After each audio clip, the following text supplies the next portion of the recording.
Gugatan pra-peradilan ditolak, bayang-bayang jadi pesakitan menghantui Farhad Abbas.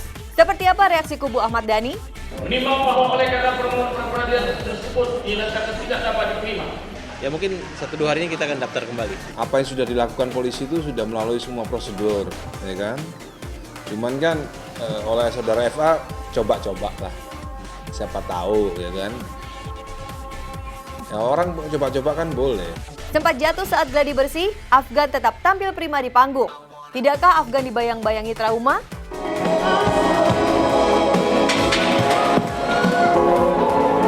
Seperti apa pula keseruan perayaan ulang tahun ke-36 Mulan Jamila? Nggak ngasih apa-apa. Nggak ngasih apa-apa. Enggak, aduh, kayak anak bayi aja. Enggak lah. Enggak, cuma ucapan selamat ya. Selamat ulang tahun semuanya ngucapin. Saksikan liputan selengkapnya hanya di Selebrita Pagi.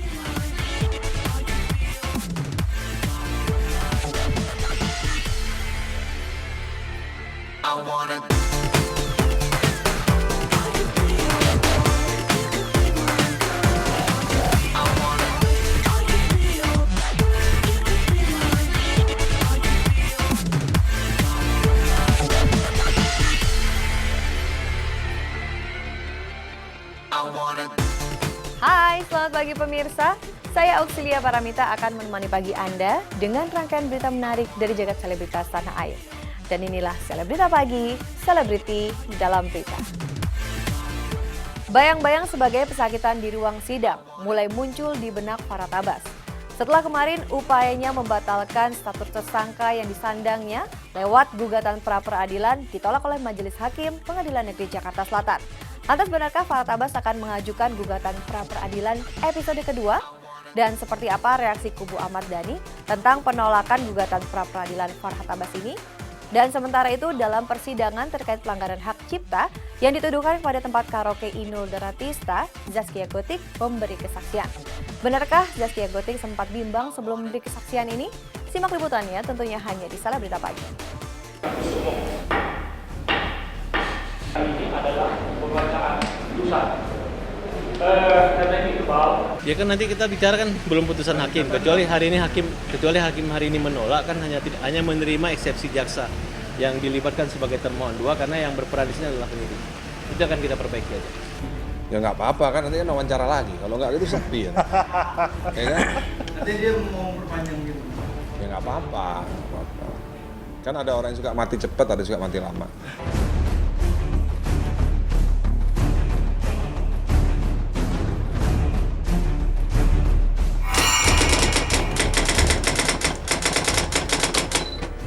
Upaya Farhad Abbas menanggalkan status tersangka yang disandangnya menemui jalan buntu setelah gugatan pra-peradilan yang diajukannya ditolak Majelis Hakim. Dalam sidang pembacaan putusan yang digelar di Pengadilan Negeri Jakarta Selatan kemarin, Hakim menyatakan gugatan pra-peradilan yang diajukan terhadap termohon 1 dalam hal ini Polri tidak jelas dan kabur.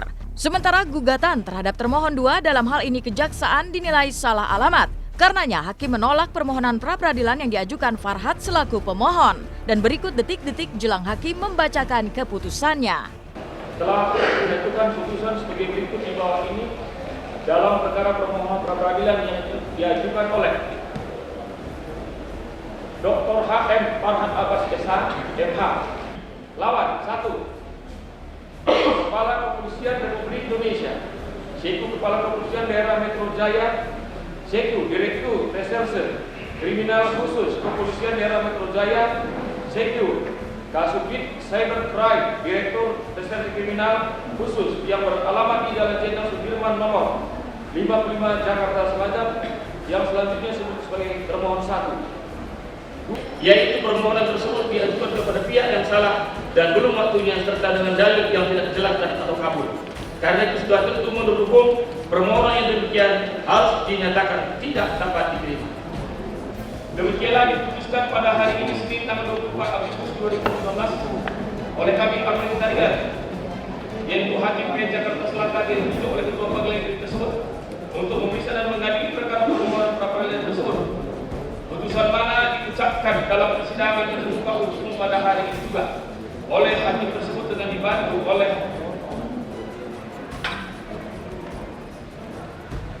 A. Hendro Kristianto SH selaku panitera pengganti perkara tersebut dengan dihadiri oleh kuasa pemohon, kuasa termohon 1 dan kuasa termohon 2 tersebut. Demikian. Kalau saya kan buktinya udah saya sebar kemarin. Kita punya bukti yang kuat bahwa kasus ini nggak mungkin bisa dianulir. Yang sakit hati itu anak saya sama ponakan saya. Udah itu aja. Saya sih nggak sakit hati, benar. Seperti hakim kemarin bilang sama saya, kan Dhani kan nggak rugi kan. Kalau Dhani nggak apa-apa, sehat walafiat. Saya jawab juga kepada hakim, saya emang sehat walafiat Pak. Tapi keluarga saya nggak terima. Gitu.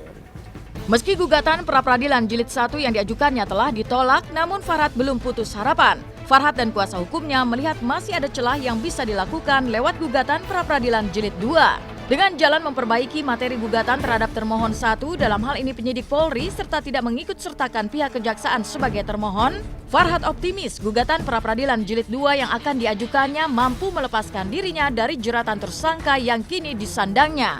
Kubu Ahmad Dhani sendiri mengaku puas dengan putusan hakim yang menolak gugatan pra-peradilan yang diajukan seterunya itu. Lantas kecewakah Farhad dengan keputusan hakim?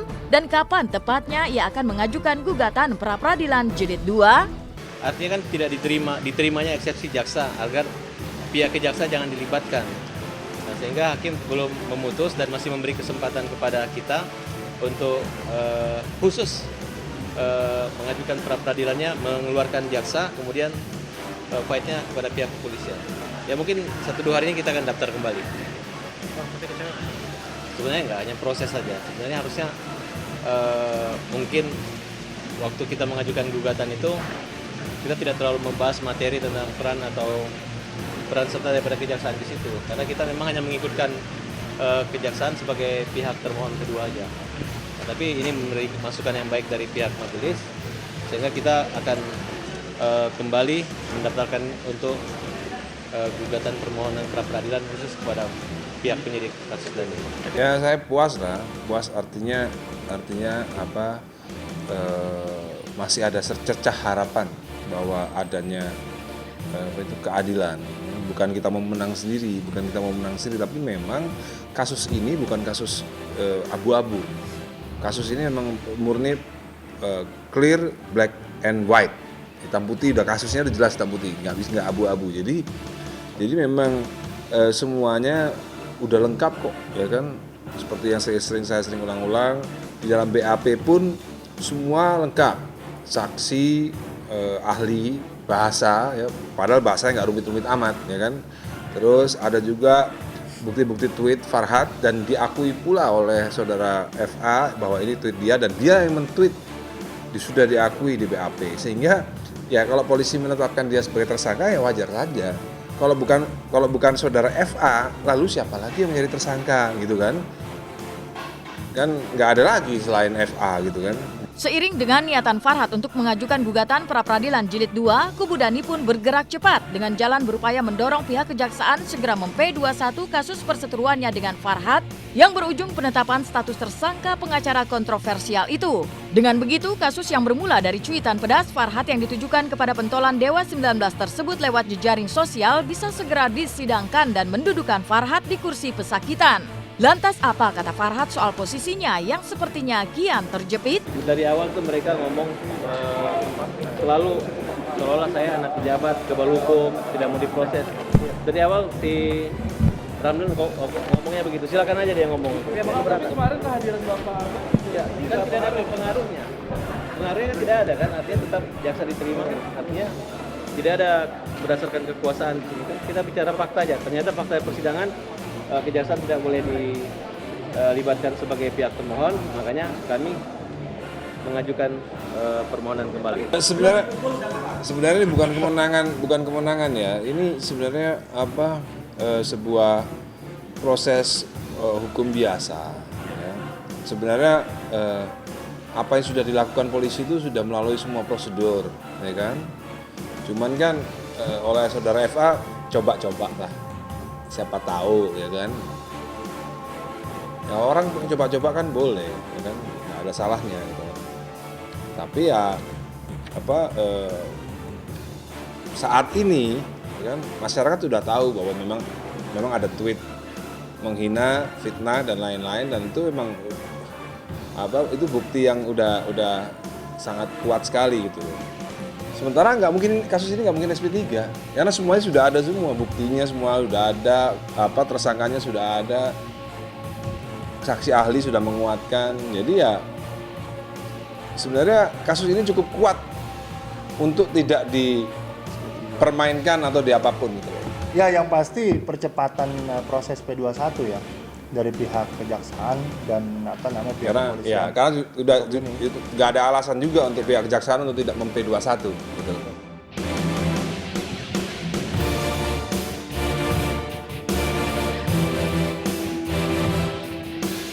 Sementara itu, di lokasi terpisah, tepatnya di Pengadilan Negeri Jakarta Utara, kemarin Zaskia Gotik hadir menjadi saksi dalam kasus dugaan pelanggaran hak cipta yang disangkakan terhadap kerajaan karaoke milik Siratu Ngebor Inul Daratista. Sineng hadir guna memberikan kesaksian terkait video klip lagu miliknya 1 jam saja yang diputar di rumah karaoke milik Inul Daratista. Rumah karaoke Inul dituding melanggar hak cipta lantaran tidak menayangkan video klip original lagu 1 jam saja keluaran label rekaman tempat Sineng bernaung selama ini. Rekaman dulu atau video dulu? Rekaman dulu. Kemudian dimuat di YouTube dan lain sebagainya, saudara bagaimana? Apakah saudara menguasakan kepada PT Naga Suara ada keberatan karena digunakan oleh pihak lain? Tahu nggak? Hah? Tahu. Oh iya.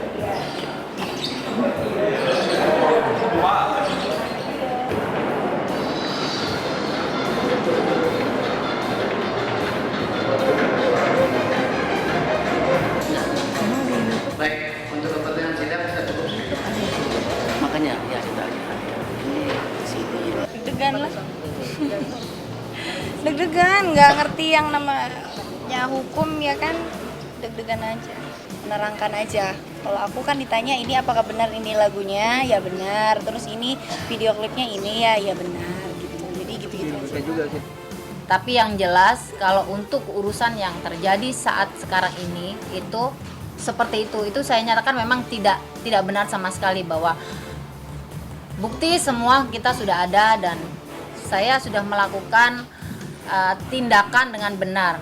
Salah satunya adalah pembayaran mengenai hak cipta atau royalti yang selama ini sudah kita jalankan.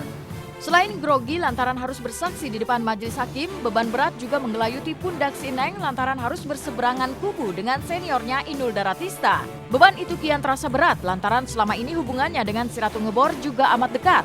Mantan tunangan Vicky Prasetyo ini pun berharap kesaksian yang diberikannya di pengadilan tidak akan mengganggu hubungan persahabatan di antara mereka. Karena semua dilakukan sebagai bentuk tanggung jawabnya pada label rekaman yang menaunginya dan bukan lantaran persoalan pribadi antara dirinya dengan si pelantun tembang goyang Inul tersebut. Maksudnya sama-sama bernyanyi sama siapa nih? Saya mah sama Mbak Inul ya sama ibu saya nggak ada masalah, nggak ada apa-apa gitu.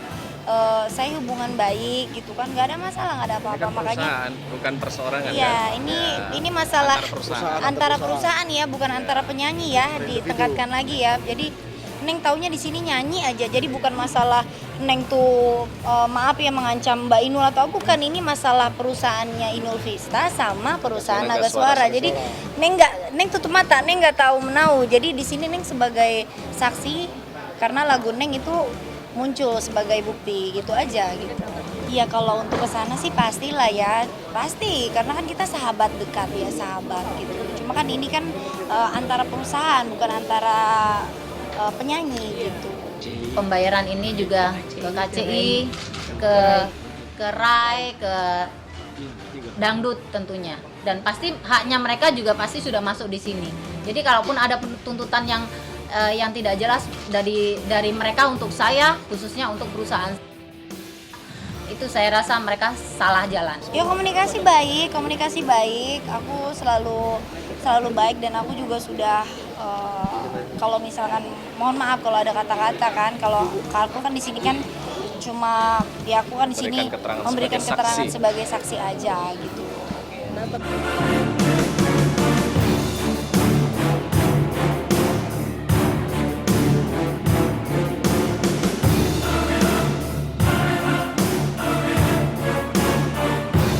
Afgan Syahreza mengalami kecelakaan terjatuh dari panggung saat sedang gladi bersih. Seperti apa kondisi Afgan setelah mengalami kejadian tersebut? Simak liputannya hanya di Selebrita Pagi sesaat lagi.